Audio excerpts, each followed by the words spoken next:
io non credo che sia un errore distinguere tra varie modalità e varie realtà della presenza italiana nel mondo. Sono d'accordo col sottosegretario quando dice non dobbiamo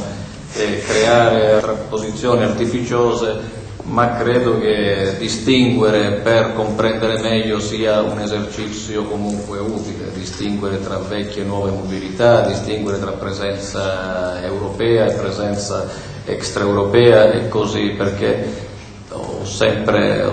creduto che da un discernimento, da una distinzione, da un approfondimento poi deriva sicuramente una migliore risposta. E la migliore risposta noi dobbiamo cercarla per far fronte alle esigenze degli italiani all'estero, come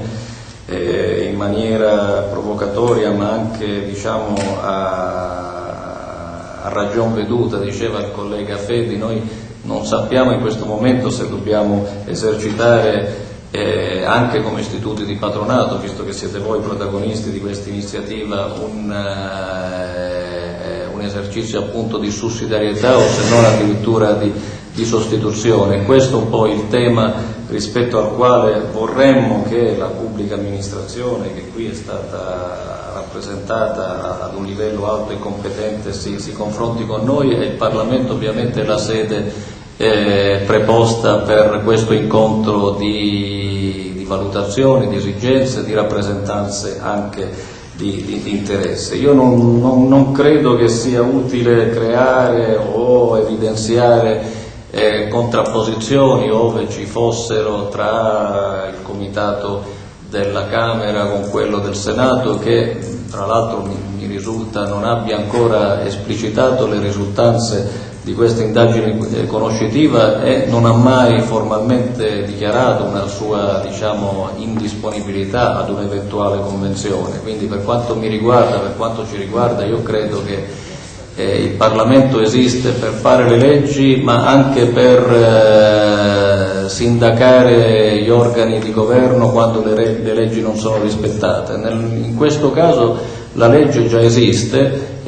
già un articolo di una legge che prevede queste convenzioni, quindi noi siamo semplicemente per esercitarla, per sperimentarla e per attuarla, e in questo senso chiediamo e continuiamo a chiedere al governo, apprezzando le aperture del sottosegretario, ad essere un po' più esplicite, quindi a cominciare a riprendere quell'iniziativa che purtroppo, come lo stesso sottosegretario ricordava, a causa della caduta del governo Prodi nel 2008 fu interrotta. Noi continueremo a lavorare in questo senso e ovviamente ci sentiamo ancora più forti dopo questa iniziativa. L'auspicio ovviamente che sappiamo che sta a cuore a tutti voi è che il lavoro che si farà in particolare a pochi metri da questa sala, nella sala del Mappamondo dove funziona la Commissione Bilancio in epoche di stabilità, sia un lavoro che produca i risultati aspettati non soltanto da voi ma dai vostri operatori e direi soprattutto dai nostri tanti connazionali che vogliono strutture consolari più efficienti e più aperte, ma anche strutture di prossimità come i patronati vicine e solertemente vicine ai nostri connazionali come lo sono sempre state. Il vostro auspicio, l'auspicio del Comitato, speriamo di continuare in una successiva riunione, assemblea, convegno questa iniziativa, sapendo che il Comitato e i nostri colleghi eletti all'estero lo hanno ribadito, è sempre aperto al rapporto con ciascuno di voi e con le vostre entità. Onorevole, finalità di questo convegno sono state raggiunte? Penso di sì, doveva mettere a fuoco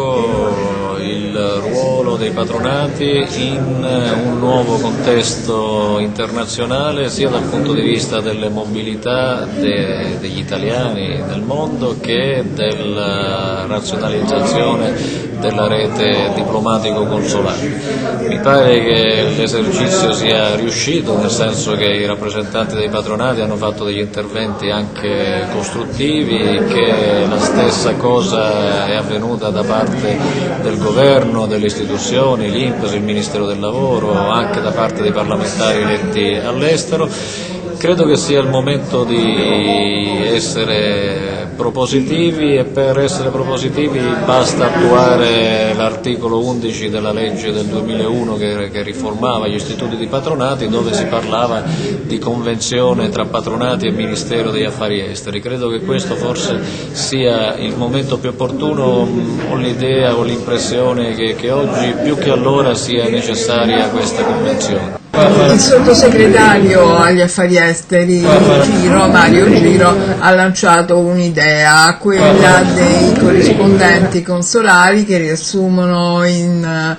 sé sia le funzioni di console onorario che il ruolo degli operatori di patronato. Che ne pensa? Ci sia un rapporto tra patronati, consolati, che tanti operatori e responsabili di patronato siano già attualmente dei riferimenti e anche degli agenti consolari non è una novità. Certo, fa piacere sentire il governo riconoscere, addirittura indicare questa come una strada